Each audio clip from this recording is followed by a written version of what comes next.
Bon, salut à tous les amis, c'est le gros Dino, j'espère que vous allez bien. Et on est reparti pour une nouvelle vidéo des actus de la semaine. On va commencer cette vidéo avec une banlist à nouveau pour Master Duel. J'ai l'impression qu'ils en sortent toutes les semaines dans ce jeu. Où là, on peut voir très clairement que Runix se fait clairement taper sur les doigts puisque leur carte passe à 2. Donc ça diminue un peu le nombre de cartes du deck. Est-ce que c'était nécessaire? Bonne question. Est-ce que ça va leur faire mal? Je pense un petit peu, sinon Konami ne l'aurait pas fait. Mais comment ça se fait qu'ils n'ont pas fait ça dans la banlist précédente? Bonne question, sachant que c'est une banlist qui sera effective uniquement à partir du 1er mars. On peut voir aussi la fusion de l'AD qui redescend gentiment à 2. Ma foi. Je connais pas trop la méta de ce jeu, mais je pense que si la ban a été faite, c'est qu'elle était nécessaire. On continue avec un nouveau tournoi proposé par Konami pour le Speed Duel, le tournoi Duelist of the Shadow Release.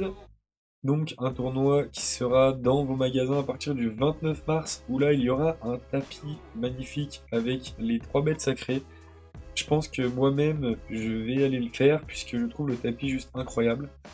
Donc si vous ne savez pas quoi faire à partir du 29 mars, je vous invite à aller dans vos DC pour tenter de remporter ce magnifique tapis. On continue avec le YCS et les résultats du YCS de Las Vegas. J'ai malheureusement pas réussi à récupérer la decklist du premier, mais je sais que c'est un deck Kashtira, si je dis pas de bêtises, qui a réussi à win ce YCS. On voit clairement que Kashtira était clairement présent en top 8, hein. Avec 11 decks représentés, Branded qui lui est clairement sorti des abysses depuis la banlist de tir, pardon. Donc on voit qu'il y avait quand même 7 decks dans le top 8. 4 labyrinthes, néanmoins, c'est pas mal non plus, et seulement un Sword Soul et un Sprite. Sprite qui depuis la ban de Elf, j'ai l'impression se fait clairement de plus en plus dur à jouer, même si il me semblait que c'était un... Il y avait quand même quelques petits couscous, quelques petits mélanges qui arrivaient quand même à taper, à faire un peu de perf, tels que Sprite Pré-Brigade ou Sprite Runic. D'ailleurs, je pense que je vais faire bientôt ma deck profile de Sprite Runic sur la chaîne.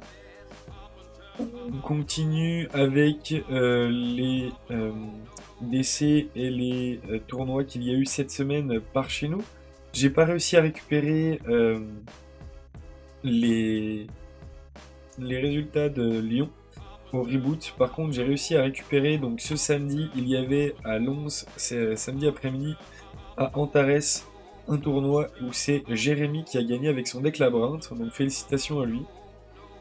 On avait aussi samedi soir à la Diagonale à Dijon un tournoi où c'est Alexandre qui a gagné avec Sprite Pré-Brigade. Et il était ex-aequo avec quelqu'un de notre asso puisque c'était Arthur qui jouait son deck Punk Therion.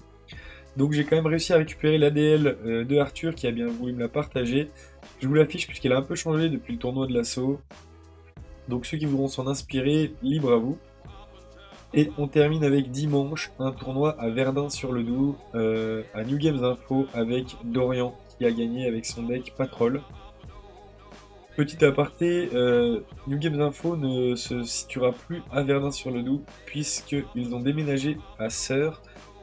Je vous mettrai en description leur nouvelle adresse. Dorian d'ailleurs, donc j'ai récupéré aussi la DL et que je vous affiche en même temps. Voilà, c'est tout pour les actus de cette semaine. Il n'y a pas grand chose, mais après, je fais avec ce que j'ai sous le coude. Je vous souhaite néanmoins une très bonne journée. Pensez à vous abonner, lâchez le petit pouce, on partage, on commente, et sur ce, à la semaine prochaine. Ciao!